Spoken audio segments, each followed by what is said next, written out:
witches. So I hope everybody had a really fabulous Beltane or Samhain, depending on where you live in the northern or southern hemisphere. I hope that went really well yesterday and that you are just rejuvenated and had a great time. For this month, the topic that we're going to be talking about is deity work. Now, if you don't work with deities, don't worry, you can still be a witch. That is totally cool. I know a lot of witches that actually don't work with deities at all because, you know, it's kind of like, it's like a sore spot, especially for people who are like me, who've endured like trauma at the hands of the church, basically. So I get it, I totally do. I personally do work with deities. I work with 4 of them, and I just really wanted to kind of cover this topic in depth as someone who's been working with deities for a really long time. If you guys don't know, I've been a practicing witch. Hello, if this is your first video with me, hello. I have been a practicing witch for 10 years.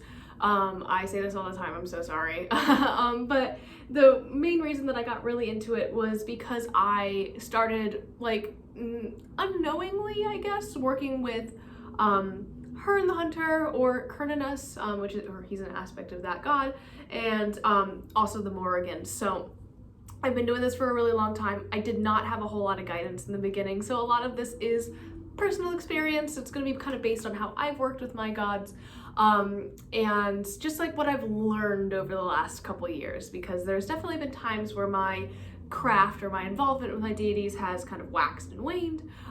So we're going to go all into like all sorts of deities, deity work, how to, you know, connect with them. As part of like a challenge for myself, I am planning on doing some form of deity work every single day for this entire month, just to kind of really truly establish that like very strong connection again with my gods, especially because recently I've just been like really busy, I feel like, and I haven't been practicing as much as I want. So we're gonna kick that in the curb today.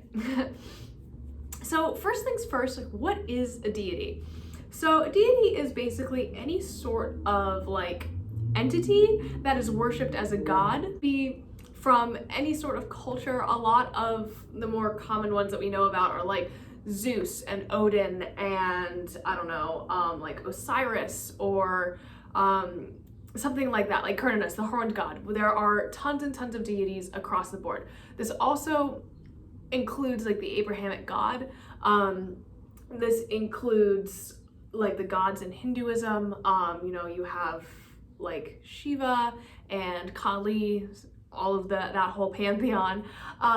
You also have gods who come from indigenous religions and other closed religions, which we will be getting into as well. So generally speaking, these entities were worshipped in some capacity or represented some sort of like aspect of daily life. So we see this a lot in like the Greek pantheon. There are tons of gods. I believe there's like a god of keyholes and stuff like that. But any sort of facet, any sort of gods generally illustrate and personify certain archetypes that related especially to like ancient life. So you might have the goddess of the flood, you might have like the sky god. So it's there are very stark archetypes, if that makes sense. So generally speaking, if you think of like a god in history or mythology, that is like what a deity is. So it's kind of like, it's not quite a spirit, and it's not like a physical person or a prophet. It's like the entity. I think we all kind of know what I'm talking about, hopefully. So why do witches choose to work with deities? Now, I personally, and this again, a lot of like my references are going to come from personal experience, just because this is something that I'm like really passionate about, so I hope that's okay. But basically the reason that I started working with multiple other deities is because like I just did not vibe with like the Christian God. If you guys don't know, I suffered a lot of like religious trauma at the hands of the church, and it just like really was not kosher. I really just did not connect with that God. So I started to look into maybe more like feminine energy. Now, of course, I was found by Cernunnos like very early on in my life. And then the Morrigan, of course, is like a very female-centric figure. So I tend to work with her the most. Like, she's kind of my primary deity. Cernunnos, or Hearn, definitely came to me at a young age as well, but kind of, and at the same time as the Morrigan, but in like a more diminished capacity. So I chose to work with them because they made sense to me.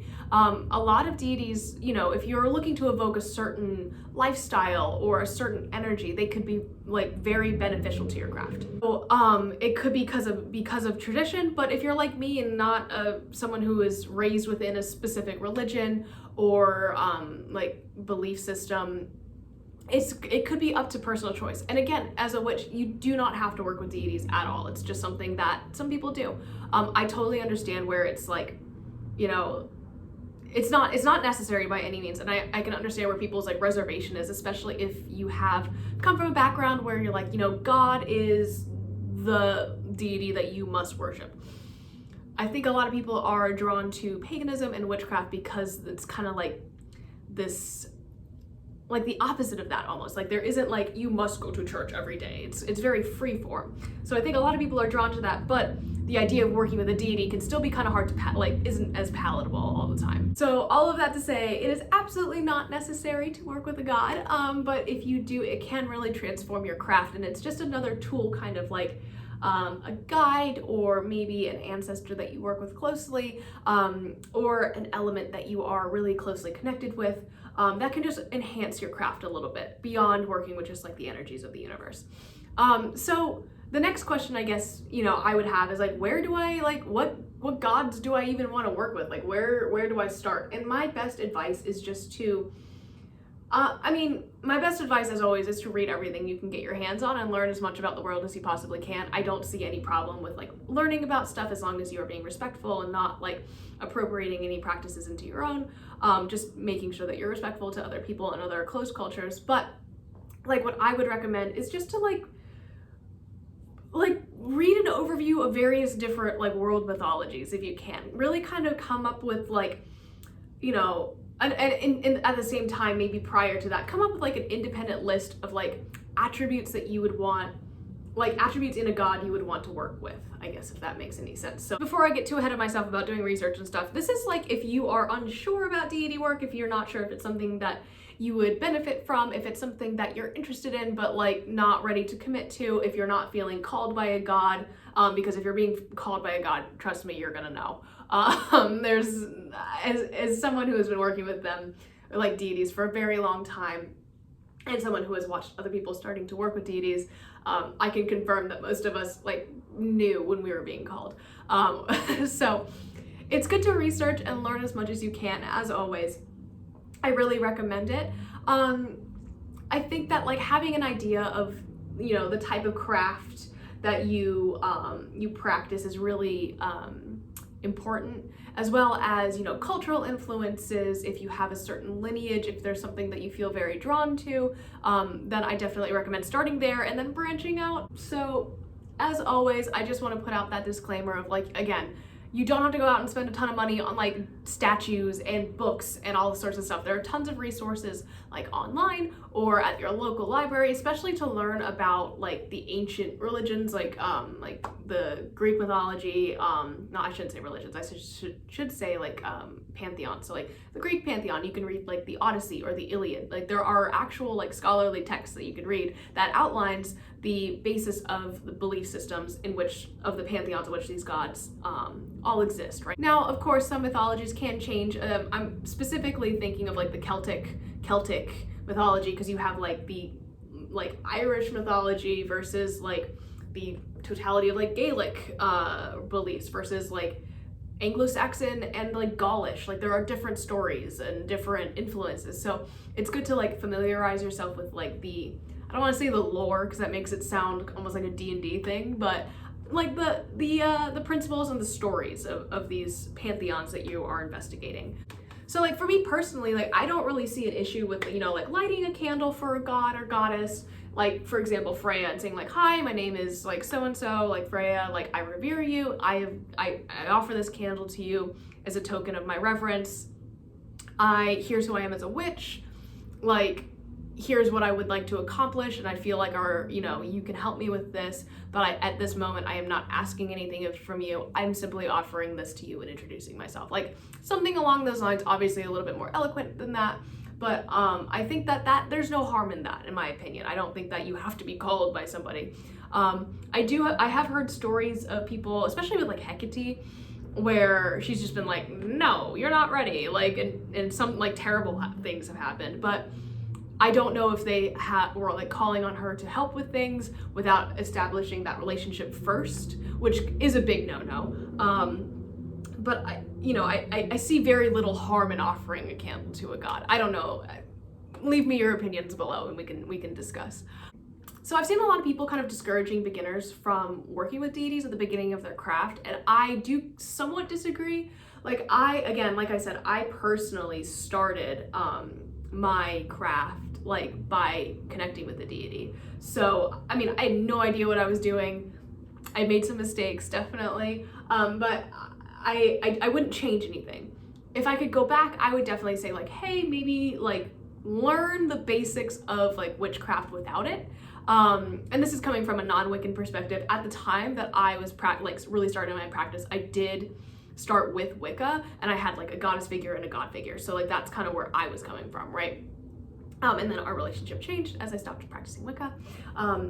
But I think that like sometimes people get a little freaked out by deity work because it is admittedly a huge responsibility. It is a working relationship, and if you just don't upkeep it, that relationship can be severed, and you know, can have some, I don't want to say repercussions, but you know, there are some consequences to that. We can get into that, you know, later. But I don't want people to be afraid of it, because it's not like if I don't put this thing like on this altar at the right time when they're the right moon phase, like the world's gonna end, because that's not how this works.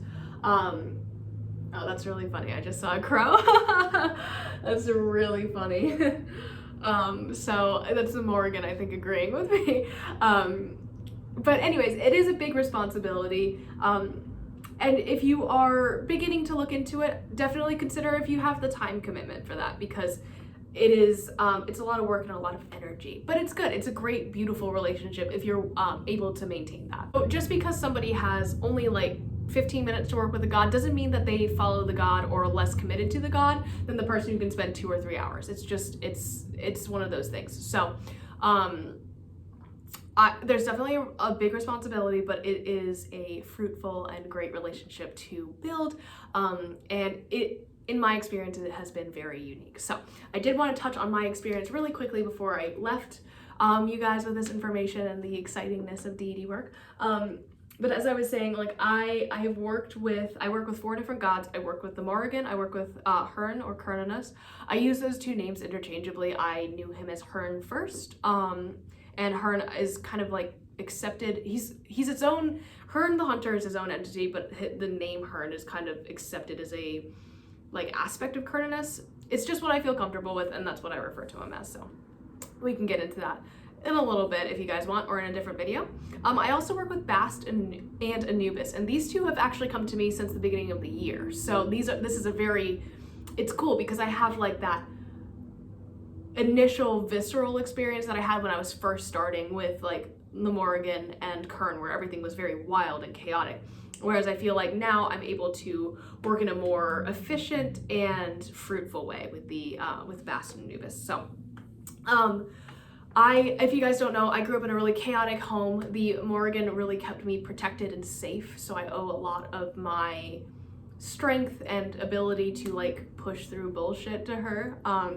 She has tested me, definitely, but I wouldn't be the same person, and I don't regret anything. So Hearn came to me around the same time, and this is back when I was living in Virginia and was able to be like out in the woods more. So I definitely like connected with him there, and for me, working with him is more of a feeling than like a visual representation. He doesn't really come to me in my dreams or anything. It's just more of a feeling that I get, and I'm like, okay, I can pinpoint this sensation, and I know it's him in the room, basically. And he helps me to remember like the simplicity of like wild things, and I really feel the closest to him when I'm deep in the woods, like with nobody around. So for me, my working relationship with him really centers around that feeling of like wildness and preserving that like wild, like creative energy. So he's really just very helpful and very symbolic. You'll see I have a lot of like horns and like deer imagery in a lot of my artwork, especially when I was in high school and working with him more frequently than I do now. I live in the middle of a town, so I'm not really out in nature too much anymore. So I definitely would like to get back to like working with him more, but you know, his presence has always been there, and I think it served its purpose when I was able to work with him a little bit more. in the woods. So yeah.